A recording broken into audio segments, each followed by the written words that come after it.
And we are live. Hello, everybody. Welcome back to the PJ Campbell Network. I'm Chance Ellison.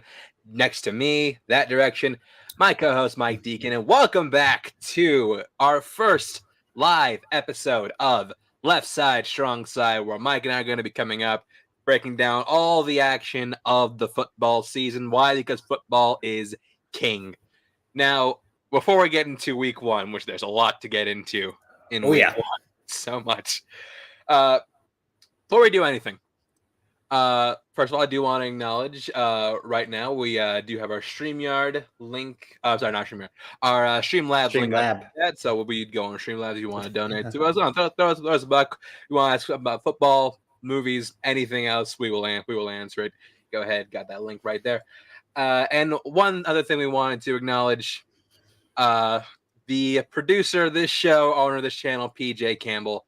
We want to congratulate him on his very first win in fantasy football. Not just getting a win, but also upsetting the reigning, defending champion, Billy Belfort. Undefeated. He didn't lose a game all season last year. Yeah. Oh, man. But yeah, PJ, congratulations. Dude doesn't know dick about the sport of football, but somehow won the game. That's how it goes. And won pretty convincingly, too. So, yeah. Convincingly, by like 30 points? Yeah. Oh, yeah. But let's not waste any more time. Let's get into all the action of the NFL this week. Starting with the Thursday night game, the LA Rams, the defending Super Bowl champion LA Rams, taking on the Buffalo Bills in their home opener. Now, I will say, this is a game that I had circled on my calendar. This is a game that had like great intrigue in. Mm-hmm. This is a game I very much wanted to check out. For about a half, this is as competitive as I thought it was going to be. Shut down defenses, offenses doing what they could. But then the second half happens. And Buffalo became the Buffalo we expected to see, and somehow the Rams regressed into like the 2017 Lions. So yeah, I have no idea what happened on the part of the Rams. It should be worth noting that this is a team where basically all of their starters sat out preseason. Yeah, every single one. And another team we'll talk about later. It really shows. Yeah, there is some merit to, there's a lot of talk, the preseason, is not worth anything except for finding your depth players, but getting those reps in means something. And that's a team that showed that resting everybody does not always make sense. It doesn't, especially when you have some new parts of the roster. Some notable things to go over this game. Matthew Stafford sacked 7 times on the day. Yeah. They had veteran offensive tackle Andrew Whitworth he got his ring in hand. He retired. Went out blaze of glory. He did. I did not think his departure would hurt this team that badly. If you compare their offensive line that they had on Thursday night to that playoff run they had last year, it's night and day. It is. Like they couldn't even get anything. They couldn't block anything. They couldn't even remotely get a run game going. And Stafford is not known for being a mobile quarterback, was just helpless in so many situations. Yeah. And on the subject of that run game, Cam Akers, guy who managed to miraculously come back from a torn Achilles that happened earlier in the season, playing the Super Bowl this year, and played fairly well. Super Bowl. Yeah. He didn't play bad. He played well. Yeah. It's not a lack of production. It's just a lack of attempts. Like, he only got 3 carries the entire game. And he was on the field for, I didn't remember the exact number, but I want to say it was like 12 snaps. It was not much. Yeah, I don't know. I don't know if like the injury is still nagging. I'm not sure if they trust Henderson more. I mean, Henderson did fine. Like, he wasn't lighting the field on fire. Someone else who was like severely underutilized to a surprising degree, Allen Robinson, a guy who was a big free agent who they brought in this past offseason, gave him a 3-year contract. Mm-hmm. Yeah, the entire game, 2 targets. One of those was in garbage time. Yeah, and you got Allen Robinson, who legitimately is, I would consider at least at worst a top 20 receiver in football. Held the one catch. Absolutely. Yeah, one catch off of one target. It's not like due to lack of separation either. Like people are saying, or people are noted, he had like 3.4 yard separation per pass, like an average 3.4 yard separation per catch. So like that's well over the league average. You could have gotten him the ball, but for some reason, it's funny. I did see a picture where just like you got Cooper Kupp, a bunch of Cooper Kupp decoys. Yeah, Like, I mean. Sorry, I'll let you continue. Yeah, but what I wanted to say was, in the stead, because OBJ's gone, he's currently still a free agent. Woods is gone. Van Jefferson's still hurt. You need somebody to alleviate Cooper Kupp. You need somebody to kind of open that pass game up a little more. It can't be Cooper Kupp all day. It can't. Like you're not going to survive that way. You had to figure. Like I expected Tyler Higbee to be used a little bit more than he was, but. He was barely a factor, but you have to use Allen Robinson. There's no way, Cooper Kupp, you're not going to get that much more of a stat line out of him than he did. He did everything he could. That guy was the only guy on the Rams who showed up to play, it seemed like. He not on him. Despite this, he had a great game. 13 receptions, 128 yards, and a touchdown. Like that's a great game. Here's the problem: if you don't have a proficient passing game in other aspects, it's not going to do anything. He accounted for like a third of their offense. So what are you going to do? So but when you have the offense not scoring points, you listen to the defense to show up. And again, first half they showed up. Second half, Jalen Ramsey. Yeah, wow. Let's talk about Jalen Ramsey. He allowed Jalen Ramsey, one of, if not the best corner in the game of football right now. Oh yeah, he allowed a perfect passer rating when targeted. It's insane. Yeah, it was one incompletion, and that was not because of good coverage on his part. No. I very much credit Josh Allen and the Buffalo offense in that regard. I mean, they just lost out to Brian Dable, and I think that this shows a lot. This shows a lot about Buffalo. I mean, it shows they're a gutsy team. They're not afraid. They're not afraid. They have confidence in their guys, especially when taking on a prestige corner like Ramsey. Ramsey. I think they scored on him twice. Mm-hmm. They did. Yeah. Not to mention, and look, they weren't perfect by any means. They forced 4 turnovers throughout the game. Yep. Oh, well, 3 that mattered. 4 that mattered. 4 total, 3 that mattered, and they only walked away with 3 points. Right. Yeah. Right. Ridiculous. But I do think that the Rams can still get a foothold back into the NFC, especially considering that they were a pretty slow start team last year. But yeah, this they need to wake up, and they need to wake up like now.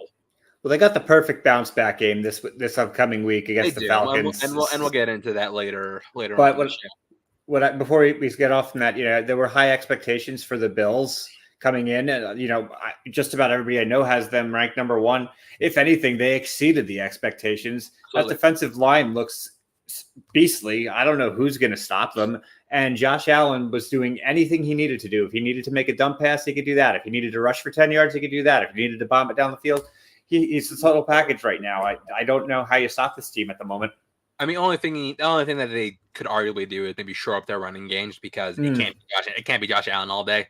Right. And the biggest issue they had with their running game, I think, is they were going with the committee when it was blatantly obvious at least to the first game, that Singletary, of the 3 of them, was the one who was producing the most. Zach Moss and James Cook both fumbling the ball, neither of them being very efficient in anything. And Singletary was getting nice. You was getting 4 or 5 yards of play, which on that offense, that's what you need. It is. All right. So yeah, moving on to our next game. This next one is our game of the week.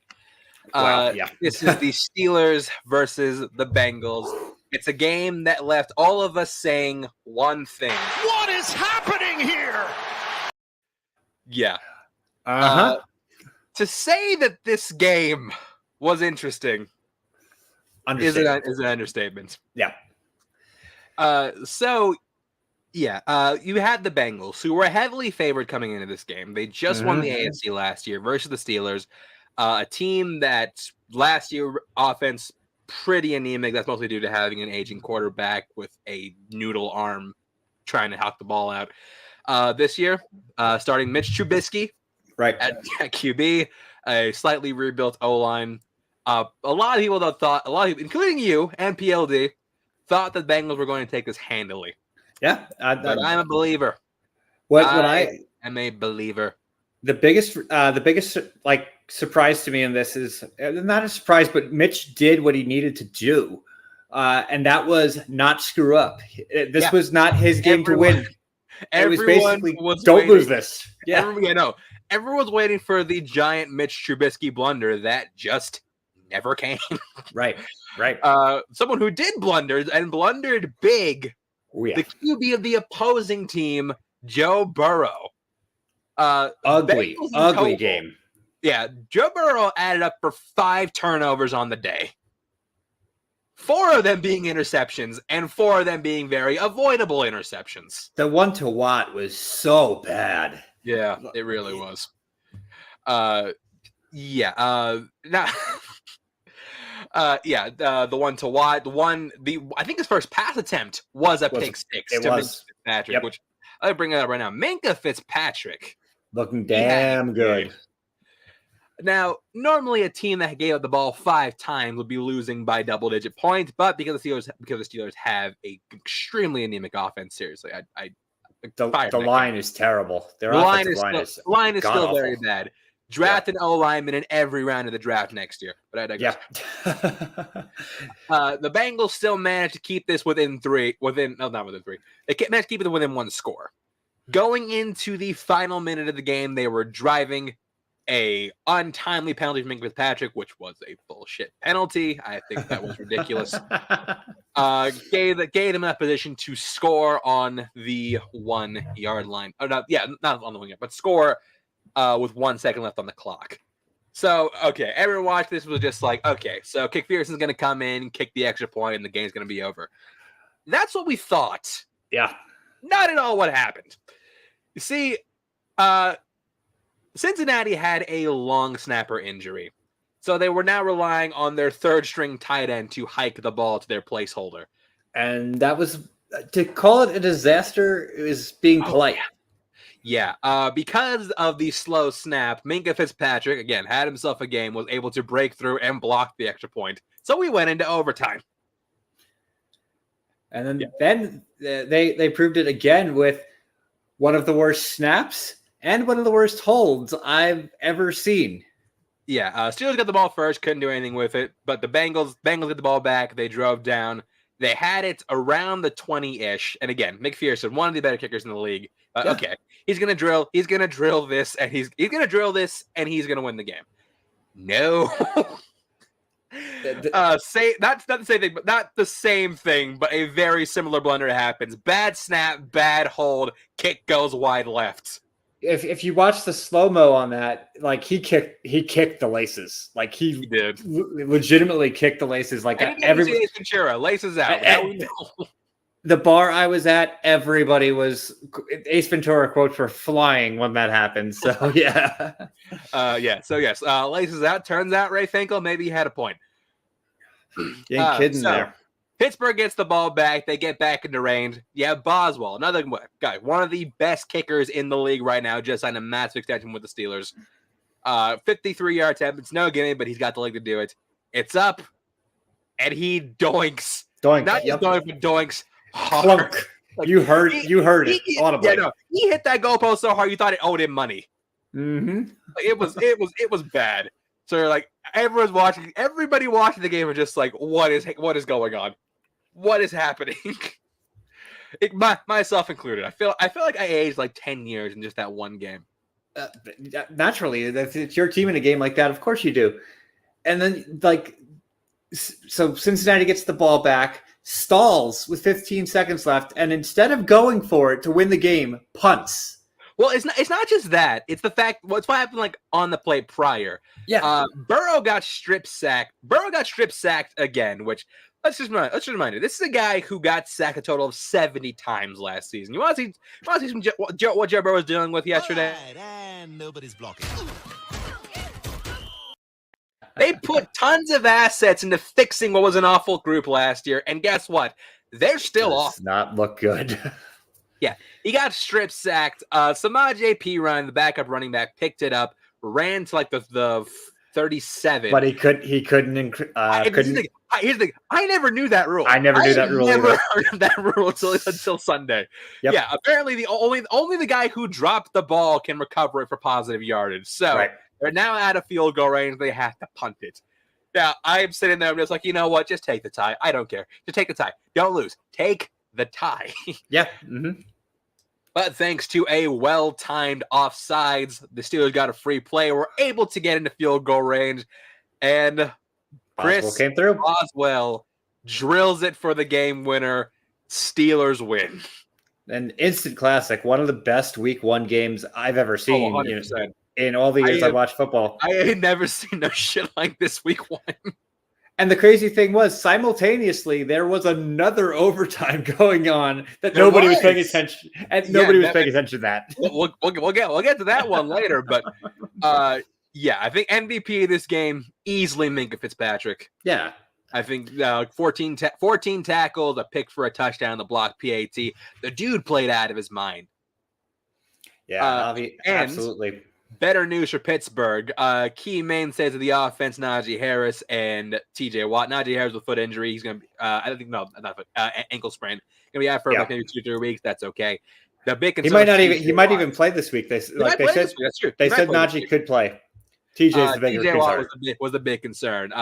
He came out of the games with a torn pec, and we're like, everyone watches like, oh no, is our season over? Are we not? Is our season over at this point? Nice. Upon getting a second opinion and a third opinion, it looks like this is not going to need surgery, so he'll be out he could be back by the end of October. 6-ish weeks. Yeah.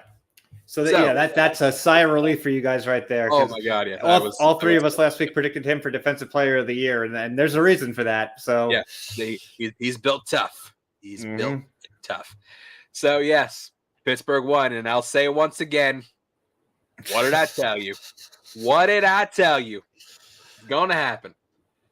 All right. Moving on to our next game, we got the Philadelphia Eagles taking on our boy Dan Campbell and the Detroit Lions. Hell of a fun game.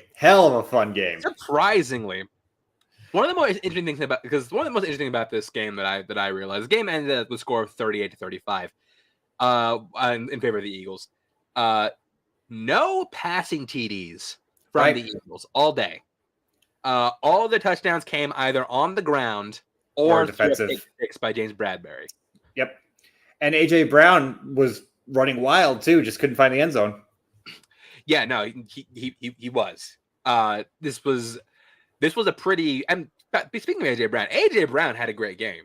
Mm-hmm. AJ Brown finished for 10 receptions, 155 yards, no touchdowns, but the dude is showcasing why he's such a going to be like a mainstay for this offense for years and years and years to come. Absolutely.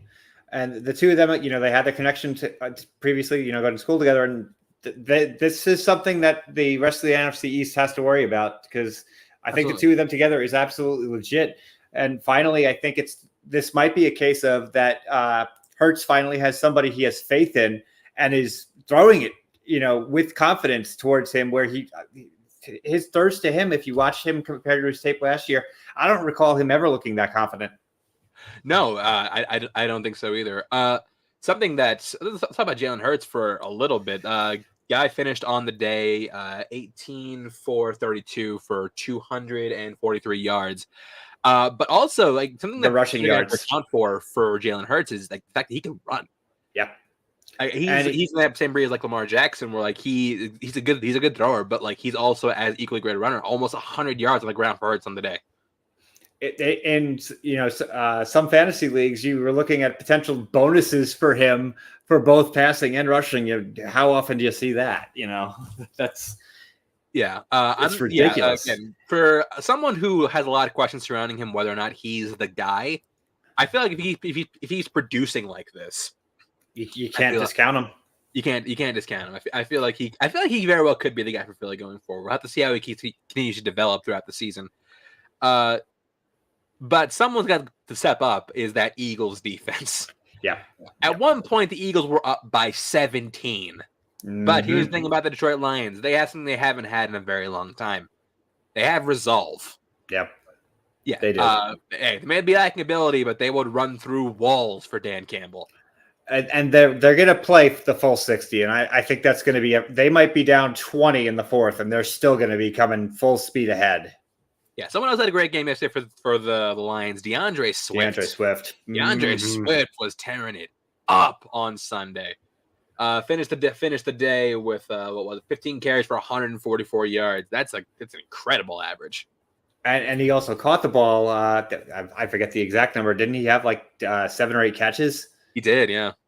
And he got vultured twice for touchdowns by Jamal Williams.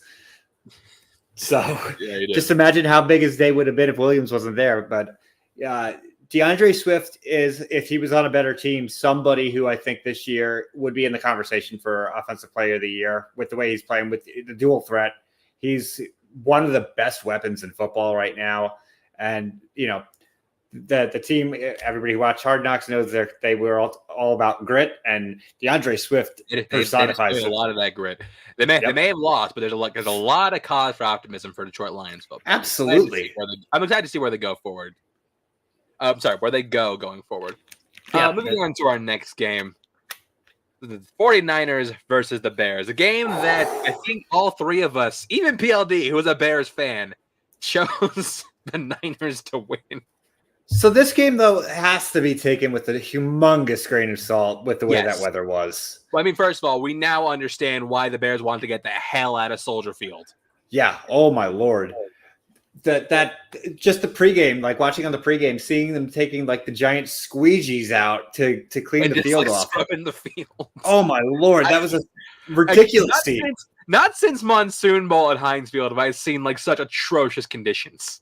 It was bad. Like the fact that they were, any passing yards whatsoever in that game are a borderline miracle with the way that weather was. Oh, speaking of Bears, someone I want to acknowledge real quick, Peggy in the chat, who organized the Schmodown Fantasy Football League. Thank you, Peggy. Yes, I did win my first week of fantasy in that league. It's the only place I won in fantasy this week. Oh my Lord, this week was rough. Like, just a sidetrack. It's like anything you thought with a few exceptions, and this is football and fantasy, a few exceptions, but common knowledge got thrown out the window in many cases. Gone.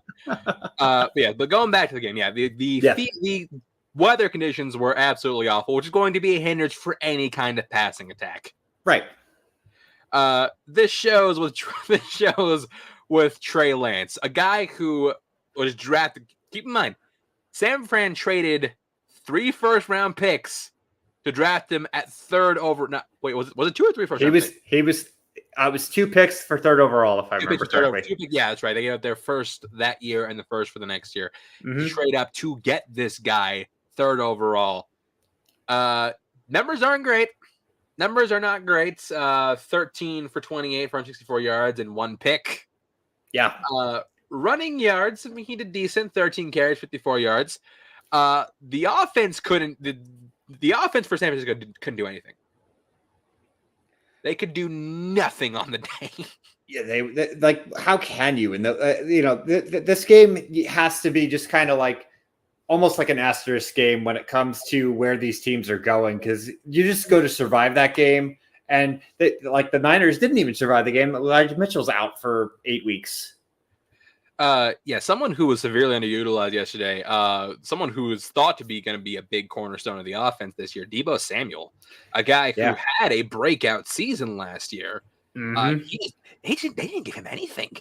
He got on the ground. Yeah, he had 8 carries for 52 yards. I mean, he was a beast running the ball, but throwing it, he got 2 receptions for 14 yards on 8 targets too. So he was the primary target, but I don't know if this is a game I didn't catch a lot of, so I don't know if this was on Trey Lance not getting the ball on time. I don't know if this was on him not being in a place to catch it. I'm not sure this ball plays. I'm not sure what happened, but if they really want to see long term, they're going to have to get Deebo Samuel involved more in the offensive scheming.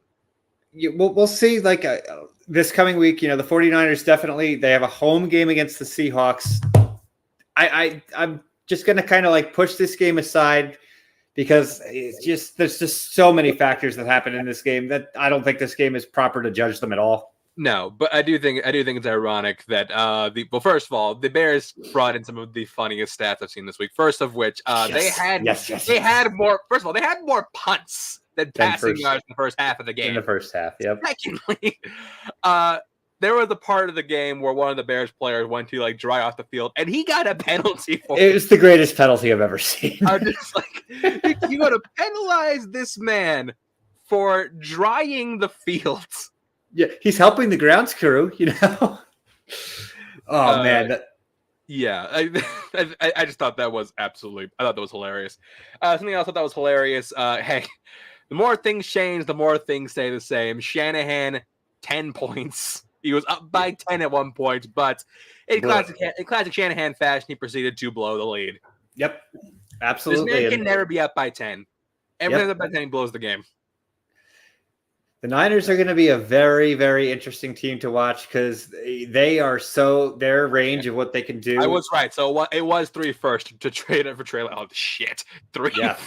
Damn. That's a lot. Okay. But again, shit weather conditions. So, kind of, you know what? We'll see. Wait and see. We'll put a pin in this game. So I'm not going to say Trey Lance is the bust just purely based on this performance. The one thing that can be said, though, on the other side of the ball on Chicago, I think that it was pretty apparent in this game. And again, the weather might have factored into this, but I think Khalil Herbert should be their starting running back. Yeah, Herbert wasn't too bad, especially even with the conditions. Mm-hmm. So, yeah, we'll see how the Bears do going forward. But, hey, Chicago, you can celebrate for a week. Your team is an absolute ass. Yeah. Not yet, anyways. Next week might be a different story, but we'll get there when we get there. Yeah. Up next, we got the Saints versus the Falcons. Wow. Another one. This one was like a surprising barn burner. It was, but it wasn't. It was. Falcons falconed. Yeah. Well, we'll get to that in a second. They did what they always do. First of all, I want to acknowledge the anemic rushing attack from the Saints. I mean, the Saints lost their starting left tackle for the past couple of years, Teron Armstead. He's now with the Dolphins. But I didn't think it affected kind of like Andrew Whitworth with the Rams. I didn't think it affected them this badly. The leading rusher on the Saints was Taysom Hill. Taysom Hill. Yeah. If I never would have predicted that he'd be the leading rusher, I never predicted Jarvis Landry would be the leading receiver. That didn't surprise me quite as much. Jarvis makes a lot of sense with Jameis, not making Jameis have to force it because Jarvis is one of the best possession receivers in football. That is true. So he's a step above a tight end. He's a faster tight end for him who's going to catch the ball. Like Jarvis, for his size, has an incredible span of what he can catch. That boy's got glue on his hands. Like yeah. We thought this team was going to be beaten pretty handily, but the offense held up mainly because they were one of the few teams this weekend that didn't give up a single sack on their QB. Mm-hmm. And not to mention Mariota. And it's Mariota. Not to mention Cordarrelle Patterson had a great game. He did. 22 carries, 120 yards, and a touchdown. The fact that he's just revived his career this way, I think, is incredible. Also a great game. Young Wei Koo as the kicker. Fantastic work. And look, at one point, the Falcons were up by 17, but you know the motto of Atlanta sports. You blew it! No matter how big the lead is, it's never enough. Way to fuck it up. Yep. And lo and behold, it's happening again. Unbelievable. The Saints had like a 96% chance to win the game, and they lost. Yep, and they still lost. They came out, pretty hot. They weren't, lighting the world on fire, but they came out hot, and then boy, did they fizzle. Yeah, they did. But hey, Saints, you scrape by against a team you should have crushed. So I'm a little concerned about you, especially going to next week. Kind of. Yeah, but, hey, you didn't have to win. That's all that matters. And that's all that matters in this case. The Saints, are a team that should be looking in the neighborhood of 9 wins. Take this one, take it, put it behind you, and move on. Yeah. Moving on to our next game. Let's just start our last rights right now. It's the Patriots versus the Dolphins. Yeah. a place, and again, this is in Miami, a place where the Patriots just for some reason Terrible. They're terrible. Yeah. I think now with this week they've beaten the Patriots 9 times in the last 11 years at Miami. That is 100% right. I said something last week about a team, and I said it about the wrong team because it's the Patriots. This is a team that has no identity. They have absolutely no identity as a team right now. I mistakenly said it about a different team, but this is the team that belongs to. They're directionless right now. No, they are. The offense couldn't do anything on the day yesterday or Sunday. They couldn't do anything. Yeah, they couldn't run the ball. That very anemic passing attack. That they have okay weapons, but they just couldn't get anything going off the ground. And the Dolphins, granted, the Dolphins do have a very good defense, but even when the game started to get out of hand and the Dolphins lightened up, they still couldn't do much. So I have a lot of questions here. I remember in the 2021 draft where where all of us were just like, oh shit, they're gonna get Mac Jones. Mac Jones went to the Patriots. We thought the Empire was dead. No, it's not. Empire might be dead. I'm not sure Mac Jones is that guy. He's certainly not Brady. That's for certain. Being second year and first game, not going to write him off immediately, but this guy is not the guy who's going to carry them on their back right now. That's for certain. Even last year, he wasn't impressing me that much with what he was doing. Yeah, the team was winning games, but I think it was more on the strength of good defense, right, than what he was doing under center. Mm-hmm. Someone who stepped up majorly yesterday with the Dolphins defense. I was surprised how good they looked.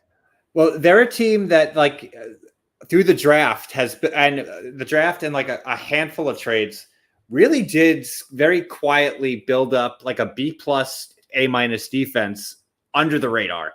And Xavier Howard is now starting to look like he's legitimate. Like you got one of the better cornerbacks in the league. And at this point, they don't have a gaping hole. And that's something that's going to keep them afloat.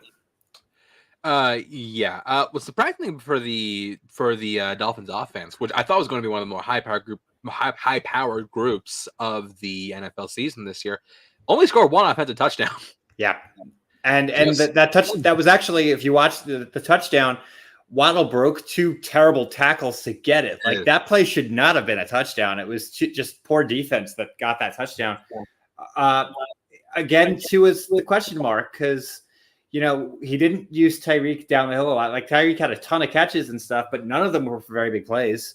And they went more with Waddle downfield. I almost feel like if they flipped their roles, they'd be in better shape. Well, that's another thing I want to talk about. I think the Dolphins, something their offense needs to do for going forward, they need a better target share. Mm-hmm. You look at their target share. Tyreek got 12 targets. Nobody else had more than 6. Right. Mm-hmm. And you have some legitimate weapons in that offense. Again, we talked about Jalen Waddle, Cedric Wilson. He's actually pretty good, relief receiver. You got the running backs. You got Edmonds. Chase Edmonds is pretty good catching back. Yeah. You got Mostert, who's one of the fastest players in the league.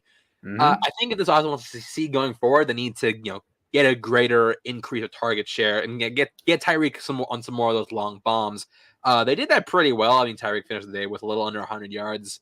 No TDs, but hey, we expect a bit of a slow start considering he's going from Pat Mahomes to but yeah, overall, hey, Dolphins played well enough to get the victory. I'm excited to see where they go going forward.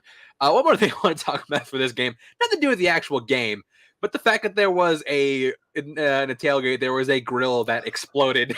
17? I think 16. Yes. 17. Several cars got caught on fire. It's that's one of the most ridiculous things I've ever heard. I hope that there, to my knowledge, I didn't hear of any injuries because it happened during the game. I don't think anybody got injured. I hope they all had good insurance. Yeah, because I think it happened during the game because somebody left the grill on and the grill exploded and then subsequently set off a chain reaction. This is a message for everybody: grill safety. Turn off your grill when you are done using it. Next game we're going to talk about, Mike. It's your boys right here. Oh boy. New York Jets taking on the Baltimore Ravens. Well, did I or did I not say last week Devin Duvernay was going to eat? I did say last week. Now, I do want to start I do want to start by giving your team a little credit, mainly for 2 new additions to your defense. First of which being Sauce Gardner, the first-year rookie, allowed just 1 catch for 8 yards. 8 yards. Yep, that's correct. Yeah. And he covered Mark Andrews a lot, which is that's no easy assignment. It's not. The team may be not great as they've usually been, but I feel like you got a stud on your hands right there. If you can just release into a contender, that'd be great. Someone else I want to talk. DJ Reed. DJ Reed played a hell of a game yesterday. I think he only allowed like 24 yards, somewhere around that. He allowed like between like 10 and 20 yards. Like he was stellar. And he got a pick. Yeah. So yeah, the quarterbacks did their job. Jermaine Johnson sacked Lamar. Like to get your first sack in the NFL on Lamar, that's no Lamar easy Jackson. That's incredible. Yeah. So so there are pieces there. And if you watch the first half of the game versus the second half of the game, you saw 2 different teams. Because in the first half, the defense held up. The offense was just putrid. But the defense held up in the first half of the game, and then the third quarter started, and it just rapidly went downhill. But you are right with Sauce and Reed. There is the bright spots there, but the safeties are. Yeah, never thought I'd say this, but you need Zach Wilson. You need Zach Wilson back badly. Yeah, the Flacco just is so immobile. We have a decimated offensive line, and Flacco, by the way, they had this dude throwing like 60 times. He was 37 of 59, I think is what. 37 of 59, under 60 times. But like, why are you throwing 60 times in your opener at home with Joe Flacco? Right. And well, if you watch those passes, I'd have to double check the numbers. I want to say like 16 or 17 of them went to the running backs. So they were all little dump passes. So either check downs or arm punts. There's no in between with Joe Flacco. The running backs, Carter played a pretty decent game. Hall was uneven, but I'll, just, credit him for, his first game, whatever, tough defense. Garrett Wilson, though, he didn't get a lot of targets, but he did make 2 very, very nice football moves in this game. Like there is promise with him. That's one of the few things I can say optimistically about the offense. The rest of it, Joe Flacco is not. If Joe Flacco is in the game, I pick the other team to win by 15. But Joe Flacco was in the game, and you ended up losing by 15. 15. Yeah. But what surprised me in this game was the lack of the Ravens' passing attack. Here's the thing: the Jets had more yards in the day, just overall total. Couldn't what score. surprised me was the Ravens' use of their passing attack rather than running. They couldn't get anything done on the ground, which was surprising. No. Lamar Jackson, one of the most electric dual threat quarterbacks, maybe the most electric dual threat quarterback in the game right now. Well, they did primarily have Kenyon Drake on the field, who they just signed. Yeah, which is J.K. Dobbins still hurt? Yes, he was inactive. Yeah, that makes sense. Yeah, no J.K. Dobbins, no Gus the Bus. So Kenyon Drake is getting the bulk of the game. It was Kenyon Drake and Mike Davis primarily, so that had to contribute to it. But they again, as you said, Lamar had a handful of bursts here, but when on the ground, he didn't look like his normal self. But he got all of his work done in like 2 or 3 big passes, and that's all he had to do. You also did get me the one new piece of your offense. Greg the Leg Zuerlein. Oh, God. Oh, brother, this guy stinks! Now you know what the Cowboys have been going through for the past 2 years.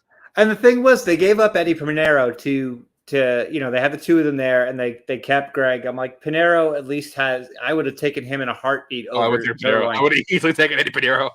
And now he's on Carolina. He's got a much better opportunity. Not saying that Carolina is a stud team or anything like that, but he's got a better chance there than he did with the Jets. So I'll give him best of luck to you, Pinheiro. But I feel like we were really foolish in that decision. Well, let's talk about him real quick. Let's go over to the Browns versus the Panthers. One of the big revenge games of the week. Baker, I was hoping Baker Mayfield would throw for 400 yards and 3 touchdowns, or 5 touchdowns. I said 5. Didn't do that. Nope. Did not do that. Right about now, the Panthers are looking pretty smart for moving away from him. Now, I will say, he played an efficient game of football. Not bad, not great, efficient. Yeah, that's fair. sometimes against certain teams, that's all you need to do. With Cleveland and their defense, you need to do a little more. Yeah. You have to, obviously Cleveland this year, and this is probably going to be week in and week out until Deshaun is playing. You don't have to put up a ton of points against Cleveland, but you have to keep them on the defense on the field, and that's something the Panthers just didn't do. Well, something else you're gonna need to do against Cleveland, especially in these first couple of weeks with no Watson. You need to beef up your rushing defense, right? And Chubb had 22 carries on the day. Yep. Nearly 150 yards on the ground. And here's the thing: their passing attack pretty weak considering they're playing Jacoby Brissett right now. Mm-hmm. So if you want to beat this defense, if you want to beat the Browns, you have to stop that run game. That's totally fair. Like the Browns offense, they won again at last second. They didn't really dominate that game at all. By all accounts, probably should have lost that game, but the Panthers just let it up. But they had a literal kick of God from their new kicker, Cade York. Yep, coming in to seal the game. That highlight of that ball hooking it's a gorgeous highlight, actually. Yeah, they'll be showing that for a long time. In a weekend where literally like every kicker was missing everything. This kid just came out and looks like a stud. Yeah. Browns barely skated by in this one. Panthers, things are not looking too good for you. They might have been looking good for you in the next couple of weeks, but hey, you might fire Matt Rule out of it. So he's definitely, we were talking about that last week. I'd say he's number one on the hot seat. I think he's easily in the hot seat again. Only if his contract was any shorter, he'd be gone already. Yeah. Mm-hmm. Moving over a little bit north of Carolina, we've got over to the Commies taking on the Jacksonville Jaguars, a team who was the worst in the league last season. I feel like these two games we just have back to back were like kind of polar opposites because you had the two teams here. They were able to put up some numbers offensively and couldn't stop a nosebleed on defense. So yeah, first of all, I want to acknowledge the $18 million man Christian Kirk. He did damn well. I'll give him that. He did, yeah. Managed to finish the game with about 117 yards on the day. Hey, really making that contract worth. I will also acknowledge that it looks like Lawrence is showing some improvement. Yeah, and that's all you can ask for him. Like, of the second-year quarterbacks right now, he's the only one of the first-rounders that seem to progress in this week one compared to where they were last year.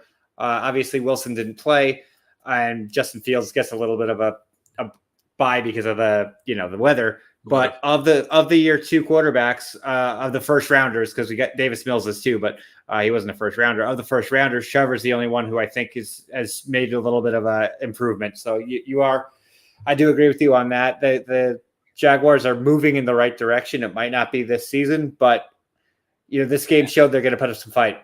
Slowly but surely they are getting there. Also showing some improvement considering how we saw him end last season. Carson Wentz. Terrible. Yeah, Carson Wentz. he had a shitty ending the last season. Starting off pretty hot right now. Yep. I mean, finished the day with 313 yards and 4 touchdowns, 2 interceptions. But considering it's Carson Wentz, that is a godsend. But hey, Carson Wentz, he will start to look great right before he starts to suck hard. Right. Mm-hmm. And also Antonio Gibson, someone who had a lot of questions about it coming out of training camp. Came out he was firing on all cylinders in this game. Holy crap. More so the passing game, more so in passing, in the receiving game than the rushing game. I mean, he only had 58 yards rushing, but receiving finished 72. He was the leading receiver on that team. Mm-hmm. Yeah, he had one hell of a game. He did. I'm not sure about Washington's long-term success, but hey, they won today. I don't think they're going to win. I don't think they're contenders for playoffs or the division. But I mean, maybe playoffs considering the NFC kind of sucks this year. But that whole division, obviously, it's pretty much a division of 3 at this point. So it's not out of the question for them. But hey, enjoy your victory, Paul. It's not out of the question for Washington. Philadelphia is easily looking like they're the best team, but you saw what they did in the second half, allowing so many points that you really, I don't know if you can discount them yet. We'll see. It's a we'll see situation with that, and obviously we're going to get to the other two. But boy, do we have stuff to talk about the other two. Yeah. Finishing up the 1:00 slate of games. It was our second overtime of this time slot. This one could not be more different. It's the Colts versus the Texans. Matt Ryan debuting for the first time in a new jersey in the NFL. First of all, I will say the Colts, for the most part, had a good passing attack. Mm-hmm. I think Pittman had a huge game. Pittman had an incredible game, and it shows. Like they need somebody to step up to be the number one receiver. I thought that was Pittman for a very long time, and it looked like he's doing it. Yeah, it's him. I mentioned Jonathan Taylor. Jonathan Taylor also having Jonathan Taylor things. Game. Yeah. Again, really asserting his case for why he potentially could be the offensive player of the year this year. Here was the problem. Houston got off to a hot start. At one point, they were up by 17 in the game, but they decided to take on the Falcons method. You blew it! Lead blown. Game was tied going into overtime. Oh, that overtime was terrible. As opposed to the Steelers' overtime, which was pretty great. This one was just a slog. But the Colts had in field goal range, and Goderigo set up the kick, and wide right. It was sad to see.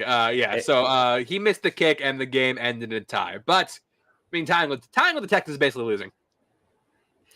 Yeah, it's bad, and if the Colts aren't going to be able to do this against the Texans, you got to question what's going to happen. This is a team that we all picked to win the division, but if you can't put it away against the Texans, arguably the worst roster in football, at home, thank you for adding that, at home, why should we expect you to be dominant later out in the season? Again, AFC South had a shitty day. We'll get into like the biggest reason for that later. But if you can't put away the Texans at home, I seriously question you going down the stretch. Yeah, 100%. The team has everything set up for success, and they couldn't do it against the Texans at home. So there's a few teams right now, usually after week one, I'm not saying hit the panic button, but the Colts need to make some big changes right now if they're going to do anything. I don't know if it's the play calling, something needs to change this week, because going into week one like this is just not going to help their cause whatsoever, and does not look optimistic for anything in the future. Well, something did change, and sadly, the legend of Goderigo is now no longer with us. As today, Rodrigo Blankenship, place kicker for the Indianapolis Colts, has been cut. Yep. Which I think is kind of stupid. I honestly think they did Rodrigo a little dirty. He won them a couple of games last year. So he did. This is a guy who's in throughout his career has made about 90% of his kicks, a little under 90% of his kicks. He'll have a job soon. Oh yeah, somebody in desperate need of a kicker will pick him up. So I'm not worried about Rodrigo's long term. I think he's gonna get a job. I just feel like the Colts kind of did him dirty. We feel you should have made that kick, but we feel for you, Goderigo. Moving on to the 4:00 slate of games. First of which was the Packers taking on the Vikings. Called it. You did call it. PLD called it too. But PLD is mostly out of spite. But I was watching this game. I was shocked.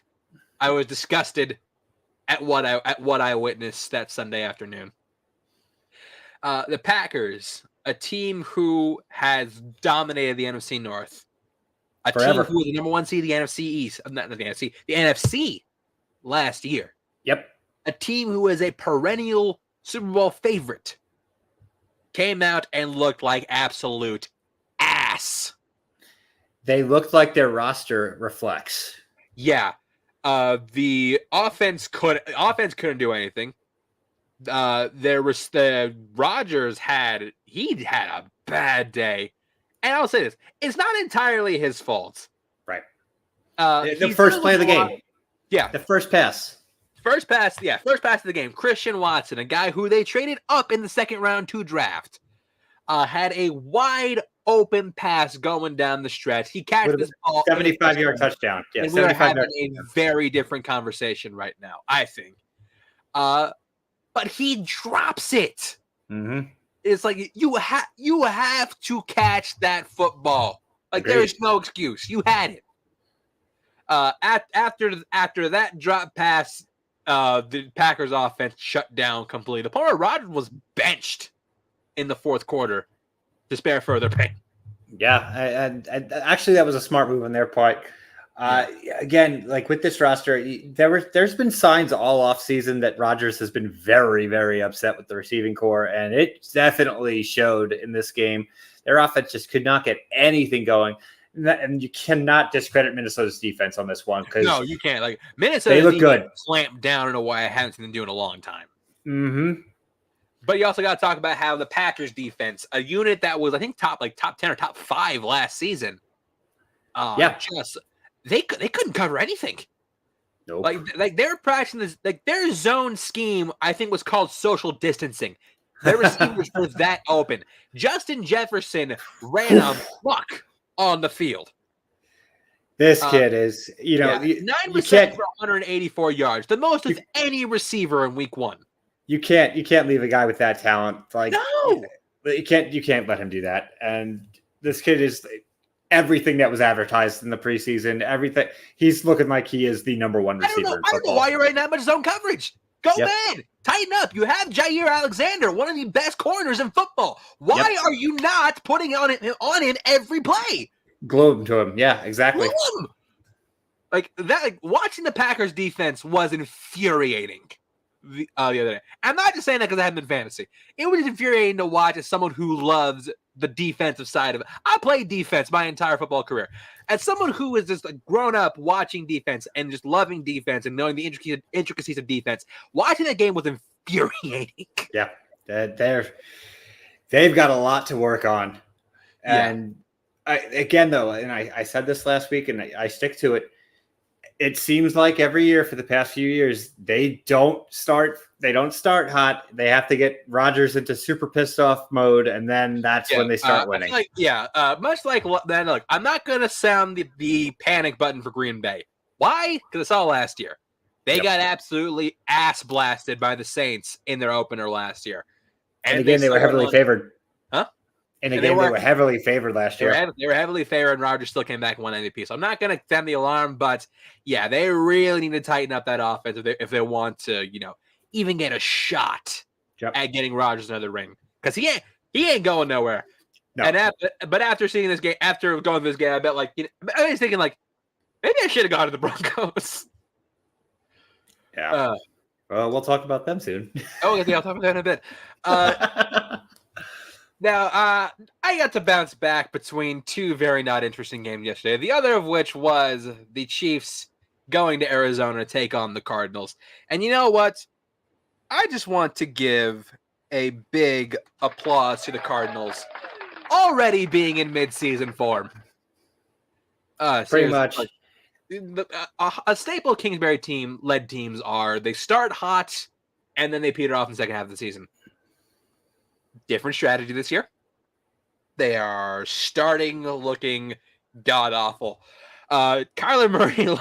I know the jokes we made already, but it's true. Kyler Murray looks like QB who did not do his homework. Yeah, exactly. He looks so bad. But on the other hand, hot take: Patrick Mahomes is good at football. Oh, slow down. You're going to get us canceled for a take like that. We had a lot of questions regarding the Chiefs offense, given that one of their biggest weapons, Tyreek Hill, is no longer there. He's now in Miami. Turns out not that big a hindrance, at least for now. I will say though, it's against the Cardinals defense. Yeah. Arizona had a traditionally they've had a pretty bad defense. And it's even worse now that Chandler Jones is no longer there. And year in and year out, they just cannot cover anything over the middle of the field. Oh. Tight ends and slot receivers always run wild on them, and Mahomes completely exploited that. They did. Not to mention, like, even on the offense side of the ball, they couldn't do anything. Yeah, they just they Arizona looked terrible. They didn't score touchdowns until literal garbage time in the game. Yeah, they looked just horrid on every side of the ball. Chiefs also. Here's the reason you need Chandler Jones back badly. Chiefs, one of the other teams this weekend that didn't give up a single sack. They kept Mahomes well protected. Yeah. But I also do want to shout out one Chief in particular, Justin Reed. Yep. Justin Reed starting safety for the Chiefs. Pretty early in the game, kicker Harrison Butker went down with an ankle injury, and Reed stepped up as he used to play soccer. And hey, he didn't do too bad. He made what he needed to do. He kicked off. He missed one, but that's okay. You're not a kicker. I want to know if I can draft Justin Reed as my kicker in fantasy. We'll look into that. I very much want to have Justin Reed as my fantasy kicker. Right, there's really not that much else to. Yeah, there's not that much else to say about that game. There's really not. Chiefs look great. Cardinals look like absolute garbage. But yeah, the thing we're gonna have a lot to say about is this next game.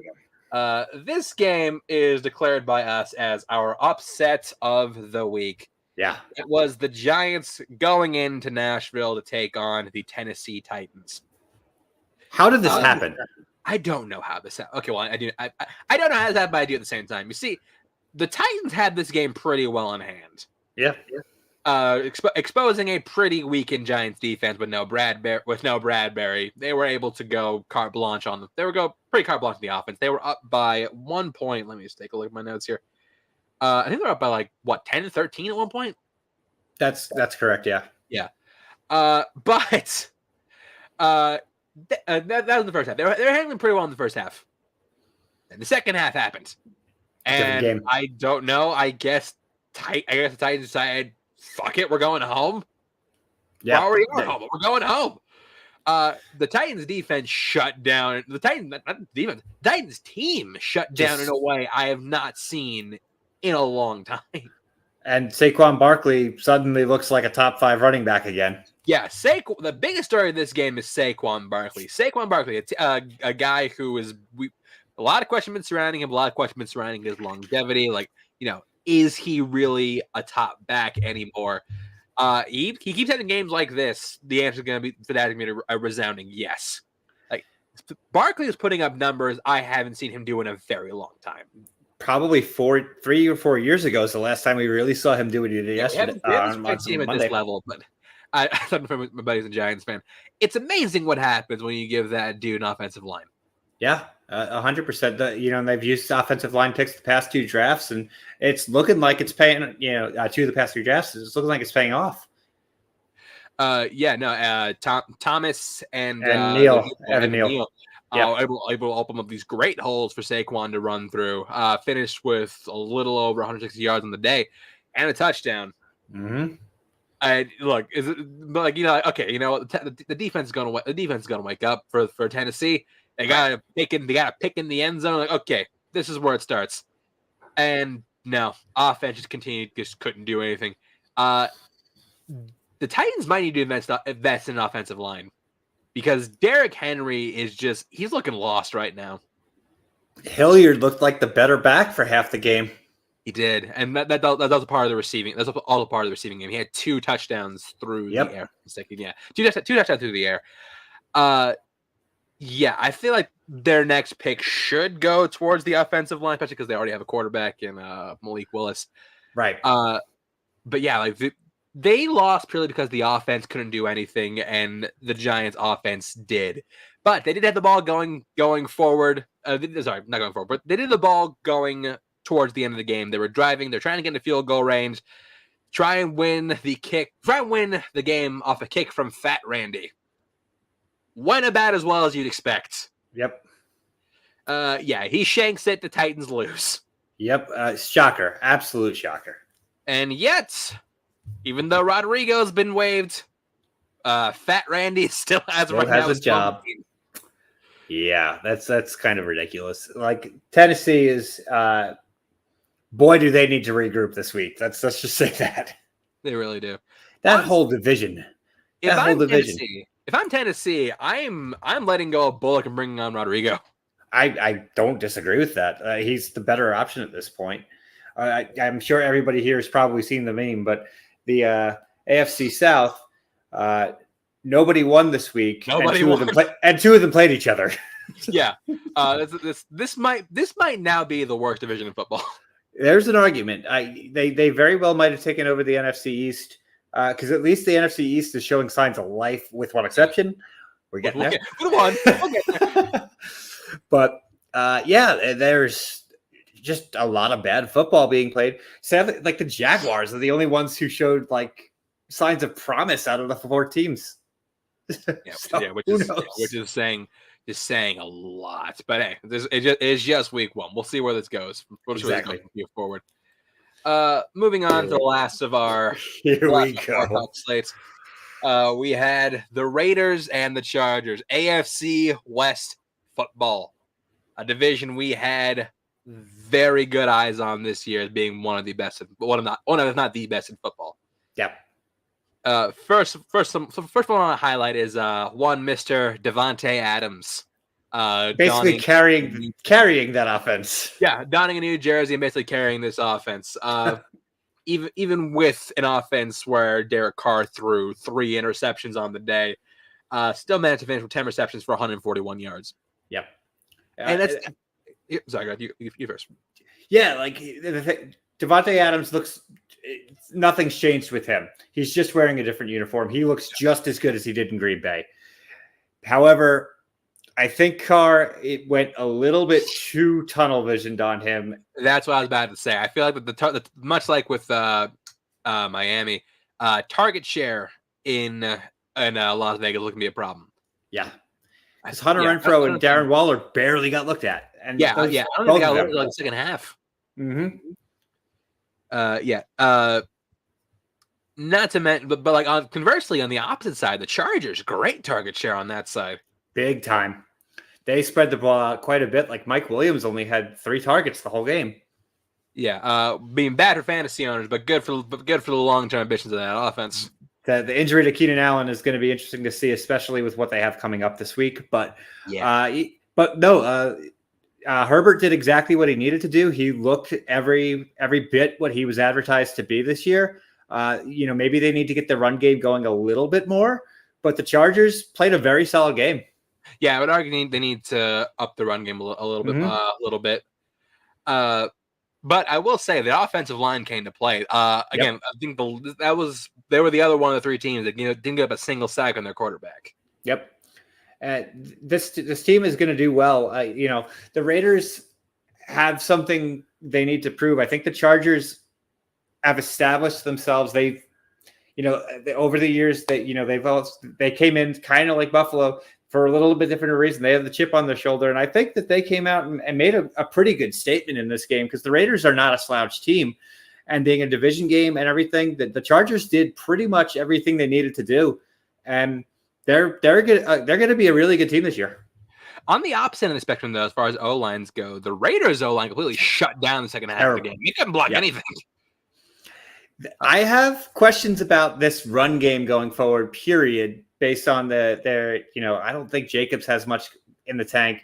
And if you've got an offensive line that's kind of like this, Derek Carr is an okay mobile quarterback. He's, he can get 5-6 yards, but he's not, he's not Lamar. He's not Jalen Hurts, anything like that. Yeah. But with the suspect offensive line, this could be trouble for them. Yeah. This I think is a fallout from the Gruden-Mayock era. I remember the first round, 2021, they reached for Alex Leatherwood in the first round, and he's not even there anymore. Yeah, and he's gone. He got waived in the offseason. So yep. I think that this is the offensive line is going to be a very big cause for concern later, as well as the target share. But again, I think that the Raiders, if they manage to pull it together, also coaching wise, Josh McDaniels is a guy I don't trust. Mm-hmm. They are currently, in my opinion, still the black sheep of this division, and we'll see how they go going forward. I tend to agree. Yeah. Up next, last for our Sunday slate, we got the primetime game. You know what that means. Howdy! How do you do? That's right. We got quote-unquote America's team, the Dallas Cowboys, taking on the Tampa Bay Buccaneers. Yuck. This game. Yuck. Yeah. This was. I'll watch it back. This is the primetime game. This one. Yeah. This game, for a large part of it, was a fucking snooze. Just kick, whether it be a punt or a field goal attempt. Like, neither team could do anything in the first half. There And then wasn't a touchdown scored until the third quarter of the game. right. It was boring. Just nothing going on. And I'll give the Dallas defense a little bit of credit for not allowing the Bucs to get anything done. The defense was great. Yeah, the defense on Dallas was fine. The other side of the ball is another story. But we'll get there. The Bucs, obviously, I don't think everything was clicking quite yet. Not quite yet, but here's what we're talking about when we were. I think I talked about this on Jacob London stream and also a little bit on our prediction special. This is the effect of losing so many O linemen to various reasons in the offseason, whether it be injuries, trades, retirement. Brady's O line was dropping like flies, and we're seeing the effect of it in full force right here. Yeah, agreed. They had if I'm not mistaken, 3 of their starters went down in the preseason that were the projected starters for this season, in addition to what they lost. So, yeah, it's going to be tough for them. Passing game they weren't doing much. Fournette did do it though. They did establish a run. That's what I was saying. Running game, because they were able to stay on the field so much and able to gas the defense, the running game flourished. Fournette looks great. He looked awesome. One of his best regular season games I've ever seen him play. Oh yeah, this is the key is back to 2017 Jacksonville form. I have not seen Fournette run like this in a very long time. He looked great. He really did. If he could continue to do this, and it's Fournette, so stay on the field and be healthy. You're talking him and Saquon are going to be kind of duking it out for who's the resurgent running back right now. Based on the week one, that's what you got. They're the two you got to look at. But he did something that the Bucs haven't been able to do in a lot of years. He carried the offense. Usually they rely on their passing game, and Mike Evans had a perfectly fine game, but their receivers are so banged up as well that Godwin's out again. Godwin went down again. Gage is hurt. Julio is he's aging. So yeah. But gotta acknowledge the GOAT. 18 for 27 for 212 yards, a touchdown and a pick. Yep. Only the GOAT could put up those numbers. Hell of a lot better than Dallas quarterback. Dak Prescott. Holy shit. That's Dak Prescott. The entire Cowboys offense just garbage. Was horrid on Sunday. Even CD. Yeah, even CD couldn't do anything. The entire unit totaled for 244 yards. The entire unit. That's terrible. Yeah, Dak Prescott finished the game going 14 for 29 and a pick. For 134 yards and a pick. This is a guy you are paying $40 million. Right. I know it looks like a bargain compared to what Kiwi's getting now, but still, no, you cannot put up number like this getting that kind of money. They were just a mess all around. And I said this about Tennessee, but I say this even more about Dallas right now. If there is any team in the NFL that needs to hit that panic button, it is the Dallas Cowboys right now. Yeah, not to mention this is the issues they had last season carried over. First of all, penalties, very bad. Finished with 10 for 73 yards. They were saved from being the worst penalized team in the league. And we'll get to that in just a second. But also the running game, they abandoned that like that. Yep. And anything that they weren't doing too bad. Zeke got 10 carries, 52 yards. It's not awful. But then they just stopped giving him the ball. And then they switched over in the second half. They went more to Pollard, it seemed like, at the end of the game. So I still think that right now that Zeke and Pollard, if they go with the 1A, 1B approach, would be the best for them as a football team. But Zeke, you're right. He was putting up the numbers, but they just abandoned it. And I don't know why they abandoned it, honestly, when they were so anemic at the passing game. Yeah, it was ridiculous to see. Not one more set I want to go over for this game before we move on to Monday night. There was only one team in week 1 to not score a touchdown, and it was Dallas Cowboys. They scored less than the New York Jets. Yeah. Dallas, only team to lose in the NFC East. Time to hit the panic button hard. They're going to need to, on that offense in a year or two, with the exception of CD, just blow up the whole thing. Yeah. Last game we're going to be going over, this is our Monday night special. We got Russell Wilson riding back into Seattle, take on his old team. First of all, start off with them booing Russell Wilson. That was so classless. I'm just like, this dude literally got you, or your only Super Bowl. Yep. What? Like, why are you being so salty? He's the greatest player in your franchise history. Yeah, they're also like, boo, you suck, Russell Wilson. If you want to come back, you can. We'll take it back. No questions asked. But it looked like their team loyalty proved fruitful today. As first of all, kind of like we talked about with the Rams, it's a team that rested their entire starters for the bulk of preseason, and it showed. It really showed. Their offense took a little bit to get going. Now, second half, they did step up a little bit, but they did have some key issues we'll talk about later. First of all, I want to talk about Seattle. Seattle in the first half looked surprisingly good, considering they came out swinging. They started fast. Yeah, Geno Smith completed every single pass he attempted in the first half. Every single pass.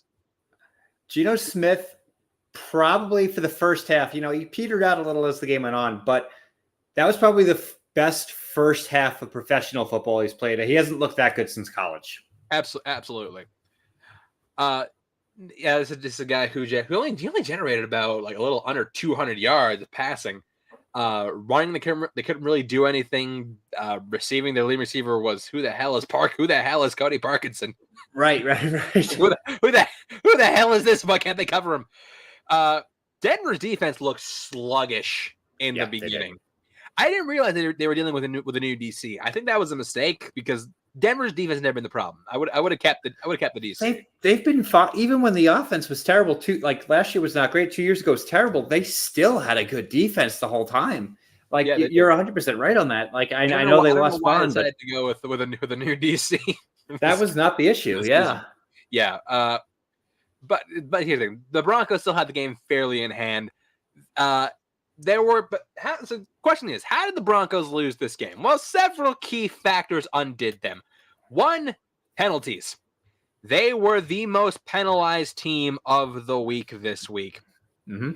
Totaling 12 penalties for 106 yards.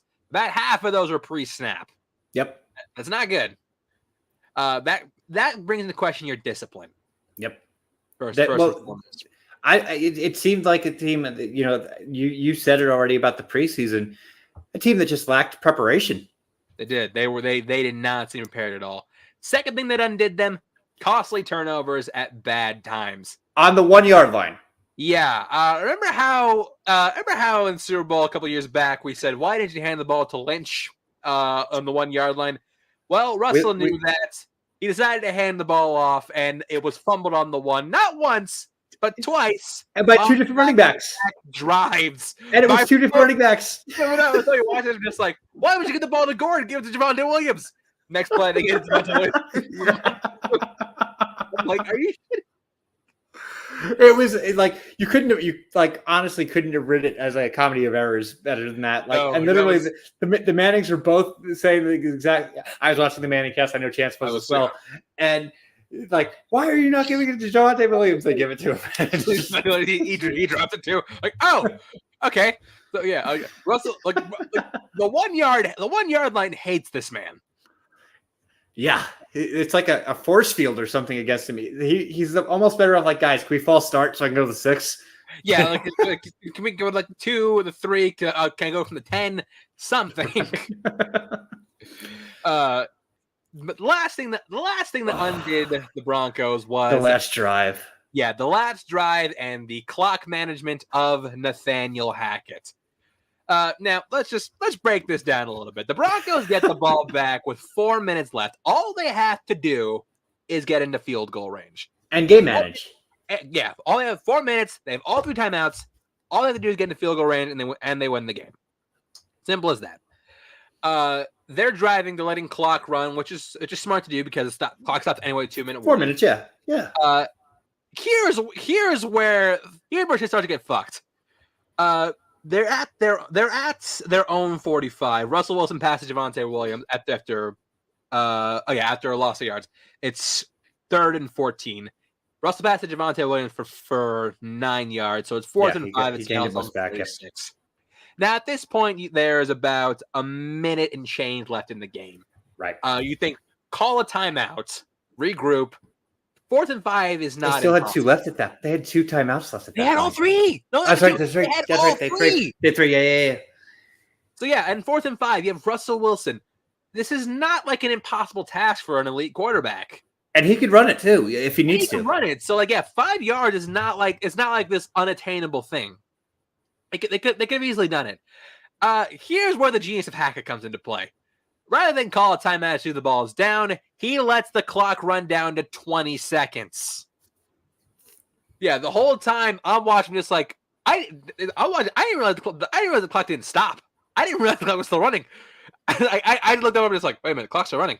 You all 3 timeouts. What are you doing? Yep. And even because I watch Mancast too. Peyton was going crazy, just timeout. So they decide to call it a timeout with 20 seconds left at their own 46. For a 62-yard field goal. Yeah. No, 64 yards. Yeah, 64, yeah. This wasn't yards. A gimme. This was not a gimme. With Brandon McManus, a guy who has attempted a kick, his career high of 61 yards. He has attempted a kick over 62 6 times in his career. He has missed every single time. And some of them are a mile high, which is, one of the better places to kick in the league. A 60-yarder there is a 50-yarder in most stadiums. Yeah. So the kick is up. It's no good. The Broncos snatch defeat from the jaws of victory. Yeah, they did. They should have won that game. Seattle definitely outplayed them for 100% for certain in the first quarter. They were about on even footing in the second, but that second half of the game, there is zero reason the Broncos lost that game. Seattle did not win. The Broncos lost. Yeah. This is a massive, massive coaching blunder from Nathaniel Hackett. You have a quarterback who you just signed to a 5-year extension worth $240 million plus dollars, and you take the ball out of his hands. Yep. And it's you know what? I'm gonna kick the field goal. Let's do this. And then, in fact, you're not going to use any of your timeouts. You know what's funny? Hackett was asked about the timeout. This was his response when asked, why didn't he use any of the timeouts earlier? Because fuck him, that's why. That's the attitude he had towards timeouts. It was ridiculous. It was absurd. If he was anybody, this is a Fangio who would fire on the spot, but because he's the first year, we're going to give him a little bit of leeway. And he even said after the fact, it's yeah, we probably should have just, used timeouts and gone for it. Yeah, no fucking shit. We all knew that. Yeah. How is the outcome going to change? You would have made your situation better, or you would have outright lost. You still lost. So what's the difference? Yeah, this was a horrendous coaching job by Nathaniel Hackett. Agreed. Hey, Russell Wilson, he still played great. He still made a lot of passes that show oh no, he is still that dude. He is 29 for 42 for 340 yards on the day. If it wasn't for these costly turnovers and bad time management, the Broncos win this game. Yeah, the Broncos should have won that game by 10 points. Absolutely. But that was it for the week. That was week 1. We now go forward to look ahead. Week 2. Will it be as fucked as the previous week? We'll see. Hard to say. Starting off this Thursday as we have some AFC West football. It's also the very first game of the new Amazon Prime NFL deal. Yeah, they now it's have gonna the be interesting. exclusive rights to stream Thursday Night Football. Al Michaels can be on it, which is Michaels I'm is happy for that. Yeah, coming out of retirement to broadcast these games. Yeah. We have the Los Angeles Chargers taking on the Kansas City Chiefs. This should be a great it's the game of the week on paper. On paper, yes, this should be game of the week. Looking at this one, it's very close. I feel like the Chargers have the defense. To shut down Mahomes' passing attack. So I'm gonna be a little sexy. I'm gonna say the Chargers. And they played them close, or damn close, or beaten them in the last couple meetings. So I actually think the Chargers are gonna take this one. I'm leaning ever so slightly towards the Chiefs. It's Mahomes, the home opener. The way he played this week, and now granted it was against Arizona, but I have trouble. I have difficulty picking against him at Arrowhead at home for their home opener. But this could there could be some serious points in this game, and if the Chargers win, I don't call it an upset. Yeah, absolutely. Going on to Sunday, first game we got is my boys, the Pittsburgh Steelers, taking on the former evil empire in New England. Keep in mind, we are without T.J. Watt and potentially Najee Harris. Potentially, we'll see. But despite that, the Chiefs looked not the Chiefs. Sorry, the Patriots looked hard last week. They honestly are. If the Cowboys and Jets did not play, might have been considered the worst team in football right now. Yeah, honestly, yeah, the Patriots don't look very good, even though it's Belichick. Despite the fact that they have like a talent on both sides of the ball. Exactly. In fact, the Steelers offense needs to get a little better. I feel like this is a good ground to actually try some stuff and actually kind of test and improve that offense. I mean, y'all know me. I'm going Pittsburgh. Yeah, I'm also going to go Pittsburgh in this one. I don't think this is a very high scoring game. Maybe in the neighborhood of like a 17-7 or 17-10, 20-14, something like that. It's not going to be a fireworks game, but if Pittsburgh comes out and does what they did last week and Mitch just doesn't fuck up, they got this. Yeah, I agree. Looking at the next one, going to your boys, the New York Jets, taking on the Browns at not Paul Brown Stadium. At Cleveland. I forgot what the stadium is called. I feel bad. You guys are about to get toasted by the AFC North 2 weeks in a row. I'm going to make my bold prediction of the week. If you can pick up Donovan Peoples-Jones for your fantasy team this week, he's going to score 2 touchdowns. So, but I think this is going to be the lowest scoring game of the week, honestly. Think so? Both, the Jets, again, we said this earlier, that the run defense was decent. Now, the Cleveland is going to run the ball down their throats more so than Baltimore did last week. I don't see Cleveland getting the explosive plays that Baltimore did, so they're not going to be scoring like that. They might be having longer drives down the field. Cleveland definitely wins this game. I'm going to say a ballpark estimate, very similar to what I said with the Steelers and the Patriots, somewhere in the neighborhood of about 14-10, 17-10, somewhere in that general ballpark. I think it's a low-scoring game. The Jets will get some kind of fluke points. I don't think they get shut out, but they're not going to win. Yeah, I feel like the Jets' running defense isn't. Well, here's the thing: we saw this play out 2 years ago. Yep. With a much worse quarterback, and yeah, the Jets ended up winning that game, ruined their tank. Yep. Ended up winning the game. Yep. I don't think the same thing will happen here. I feel like they're going to wise up and actually, rely on their rushing attack because they have to. We got Kareem Hunt. You kind of have to since you have Jacoby Brissett in the center. So yeah, I do have Cleveland winning this one. After that, we got the Commies walking into Detroit to take on the Lions, and I'm going to be a little sexy in this one as well. I'm taking Detroit. I think as the grit. I think at home they're going to be a little more motivated, and I think they're going to come out with the victory this week. We got the battle of the number 1 and number 2 picks in their respective draft class. We got Goff versus Wentz. Yes. Yeah.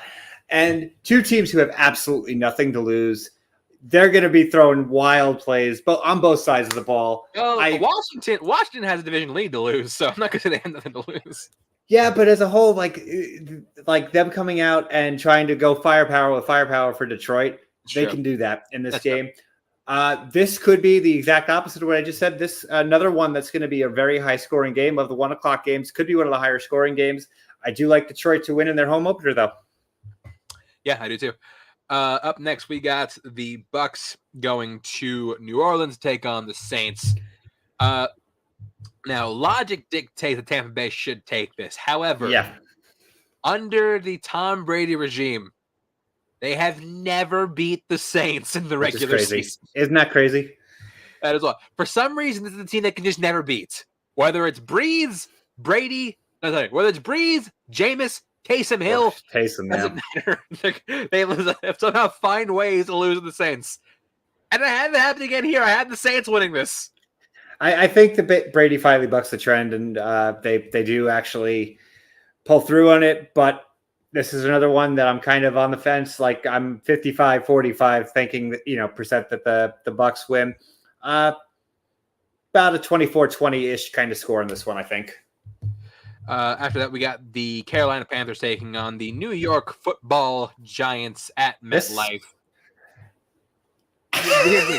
Before this last week, I would have taken Carolina. After seeing them both plays, I'm not so sure. Yeah, this is a total coin flip for me. I could go either way on this game. I guess I'll go with the home field advantage and go the Giants. I never thought I was going to see the Giants going 2-0 to start the season, but I never thought this would happen. But I'm also taking the Giants. Yeah, this could go either way, but just based on the way they played in week 1, I got to go the Giants. Yeah. Up next, okay, I'll say the last one, not the last one. The next one's the last one. Up next, we got some AFC South football. The Colts versus the Jaguars in Jacksonville. Can I call another tie? If this ends in a tie, nothing would be better than this game ending in a tie. This is a field where Indianapolis has not won a game since 2014, which is insane. Which is fucking wild. Like, it is wild that they have never beat them at home since Andrew Luck was the quarterback. It's insane. Oh, God. I mean, I got to just go with the talent and go Indy, but man, if they tied again, I would just be so happy. If it happens again, if they lose again, or if it's a tie. Like, honestly, if they lose in Jacksonville again, they might fire Frank Reich. I don't care. They might fire him. That'd be playing two teams who you're talking two bottom barrel teams in Jacksonville and Houston, and if they can't beat either one of them, there's an issue.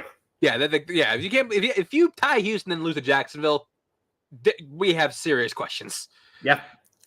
So yeah, I'm also taking Indy, but I feel so uneasy going into this one.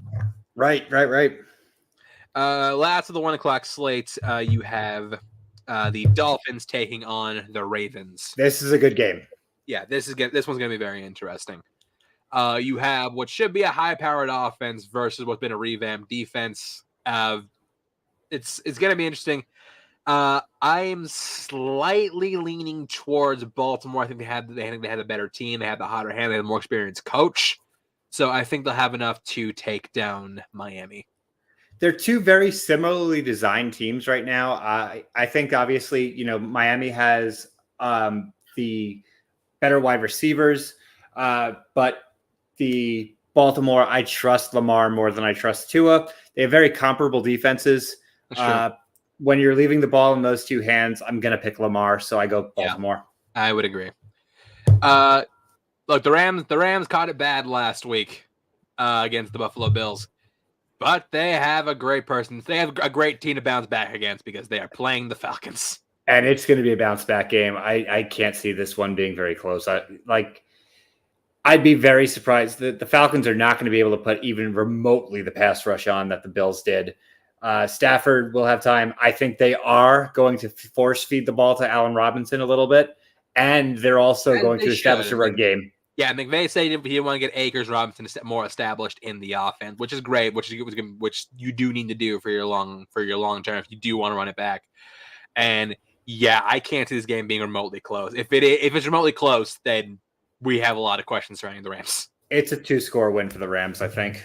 At the very least, they should be this by 2 scores. I agree. Bouncing over to some other NFC West teams, the Seahawks versus the 49ers, one of which being 1-0, the other being 0-1, but not the ones you think. Yeah. So this one being in San Francisco, again, San Francisco, we could always get rained. You never know.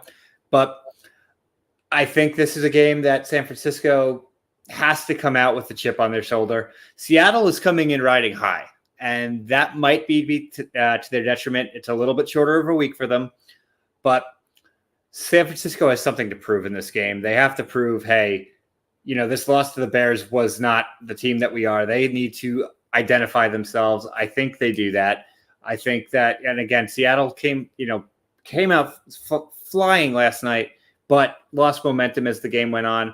And again, San Francisco's defense still played very well in that atrocious weather.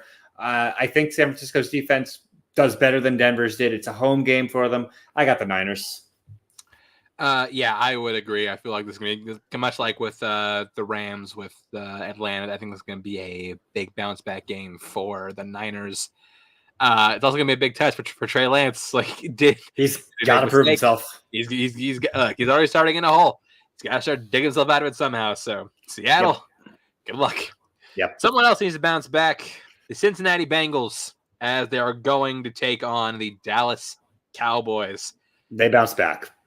I would agree. It's going to be so great watching the Cowboys go 0-2 to start the year. The Cowboys. I forgot to mention in the game, Dak Prescott got hurt. He had a finger injury. He's out at the minimum 4 weeks, but potentially 6 to 8 weeks. Yep. Cooper Rush starting at quarterback. There's no way, even if Cincinnati's blundering the way they did this week, even with the mistakes they made this week, Dallas's offense is just not going to be able to keep up with them. Yeah, Cincinnati is going to they're going to want to destroy somebody, and Dallas, you're the lucky one stepping up to the plates.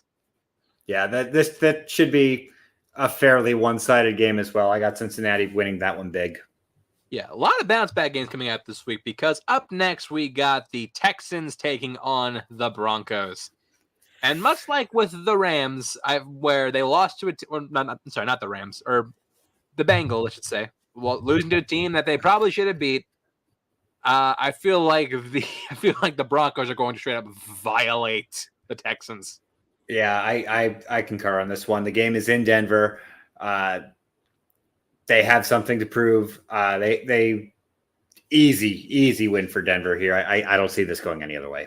This should be an easy win for Denver. We said the same thing last week, but we'll True. see. But yeah, I concur. I do think Denver wins again. I think this will be probably by 2 scores. Mm-hmm. Should be on paper. Mm-hmm. Battle to get their first win. The Arizona Cardinals going into the Death Star, the Roomba, whatever you want to call it, to take on the Raiders. This one's tough. This is one of the tougher ones for me. I guess I'm going to go with the home field advantage and go with the Raiders. But again, this is another one that if you tell me the Cardinals are going to win, I'm not going to be shocked by it. Yeah, I think I'm going with the Raiders purely because one, they have slightly better offense, but they have right now, and a slightly better defense. Mostly because, and I think what we talked about last week with Carr getting pressured a lot, I thought it's going to be not going to be as big of a problem here because they don't really have I think isn't JJ Watt still hurt? Yeah, JJ Watt's still questionable. So I feel like Carr isn't going to be as hurried. He's not going to feel as pressured to get the ball out on time. So it's going to be a good way for him to get his feet with the offense. Darren Waller goes off against the. Yeah, this is going to be a big. I feel like it's going to be a big Arizona. It's a big Waller game this week, and even Renfro. Renfro's got a really good shot at a redemption game too, because like I said before, Arizona can't cover anything over the middle of the field. Sunday night prime time. I don't know who picked this for prime time, but here we are. We have the Bears taking on their owners in the Packers. here's the thing: Bears come out riding off a good win, riding high, but I feel like they're gonna be dealing with something that they've dealt with a lot and it never works out for them. They're dealing with pissed off Aaron Rodgers. I agree with that. Yeah, so they're Aaron Rodgers is gonna want to show that no, like I am still that dude. They didn't give me any attention for no reason. And the Bear, I feel like he's gonna come in and try to pick the Bears apart because that's what he always does. This is one game that the Packers could go 2-15, and those 2 wins would be against the Bears. So yeah, it's the Packers. Yeah, it's gonna be a snuff film for PLD, but primetime snuff film for PLD. He's gonna go to bed upset. Yes, he is. And lastly, Monday Night Football Doubleheader. Titans. Oh, that's right, doubleheader. Forgot. First, we got the Titans taking on the Bills. Titans aren't looking great right now, and Buffalo looks on top of the world. I don't see how Buffalo loses this game. Yeah, I don't either. I mean, could be surprised, but yeah, I feel like the Bills are going to take it fairly handedly. I guess this is like a 7 to 10 point game. There's like maybe I was looking at the Bills schedule. There's maybe 2 or 3 games that I'll even have to think about not picking them. The Bills are an almost automatic checkbox for pretty much every week. One of those is the Steelers. One of those is the Steelers. I mean, they have to play Kansas City. That's definitely one, and then they do play the Vikings, which that's a trap game for them. But there's really not much else. Speaking of the Vikings, they're the last night game, and this is a good game where they play the Eagles in Philadelphia. It's a good game. This is gonna be a great game. Just the two teams riding high after wins, trying to assert their dominance in their respective divisions. I think purely off the strength of purely off the strength of the offensive line. I think the Eagles might have the best offensive line in football. They're up there. Indy and the Eagles, yeah. Yeah, and looking at who they're going up against as far as defenses go, I feel like this might be Philadelphia. This is going to be one of those games that you got to play all 4 quarters. You do. And I don't know that, I lean ever so slightly towards the Vikings in this one. Another one that you could tell me either team. I'm not calling it an upset either way. If the Eagles win, that is not an upset, but I'm going ever so slightly towards the Vikings.